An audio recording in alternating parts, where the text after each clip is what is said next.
हिंगामध्ये वसमतवरून एक सराफा जवळपास 3 केजी चांदीची ज्वेलरी घेऊन जात होता. संध्याकाळी 8 वाजता 29 जून रोजी ते रस्त्यामध्ये थांबले असताना काही 3 पोरे आले आणि त्यांना चाकूचे धाक दाखवून ते सर्व ज्वेलरी घेऊन गेले होते. त्याच्यामध्ये स्थानिक गुन्हे शाखा आणि पोलीस स्टेशनची टीमने चांगली कारवाई करून ते 4 आरोपींना अटक केलेला आहे आणि 100% मुद्देमाल रिकव्हर केलेला आहे. सर, या आरोपींची काही गुन्हेगारी पार्श्वभूमी? आरोपींची गुन्हेगारी पार्श्वभूमी नाही आहे. एक विधी संघर्षग्रस्त बालक आहे. त्याच्या व्यतिरिक्त त्याच्यावर एक काही गुन्हे आहेत. त्याच्या व्यतिरिक्त बाकी सर्वांचे फर्स्ट टाइम आहे. नेमका काय उद्देश होता?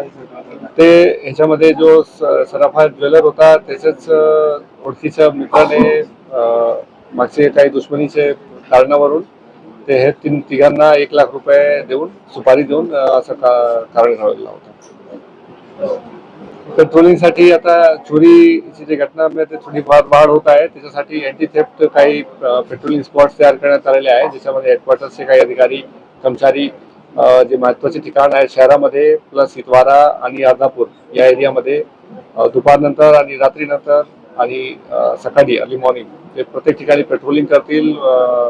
ATMच्या ठिकाणी, बँकच्या ठिकाणी, ज्या ठिकाणी चोरीची घटना होत आहे त्या ठिकाणी कंटिन्युअस पेट्रोलिंग करतील आणि आम्हाला रिपोर्ट करतील.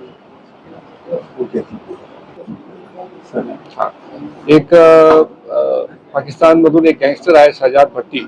तो असा निदर्शनास आलेला आहे की ISIच्या खाली तो बरेच लोकांना महाराष्ट्रामध्ये कॉन्टॅक्ट करतो आहे आणि कॉन्टॅक्ट करताना तो खास करून क्रिमिनल बॅकग्राऊंड किंवा क्रिमिनल सारखे वागणणारे सोशल मीडियावर जे पोरे आहेत त्यांच्या कॉन्टॅक्ट करून इंस्टाग्राम किंवा सोशल मीडिया, व्हॉट्सॲप किंवा अदर ॲप्सवर कॉन्टॅक्ट करून त्यांना पैसे ऑफर करून आणि अदर प्रलोभन देऊन त्यांच्याकडून क्राईम घडवण्याचा प्रयत्न करत आहे. तर त्याच्यामध्ये असं आव्हान आहे की जर कोणालाही कुठल्याही फॉरेन नंबरवरून कॉल आला किंवा मेसेज आला की त्याच्यामध्ये कुठलाही रिस्पॉन्स द्यायचा नाही, कारण हा खूपच सिरियस क्राईम आहे आणि याच्यामध्ये तुम्ही आणि तुमची फॅमिली सगळे गुंतवून जाणार. इमिडिएटली पोलिसांना इन्फॉर्म करावी. अशी एक गँग चालू आहे जे व्हर्च्युअल नंबर घेऊन लोकांना कॉन्टॅक्ट करत आहे, खास करून इंस्टाग्रामवर.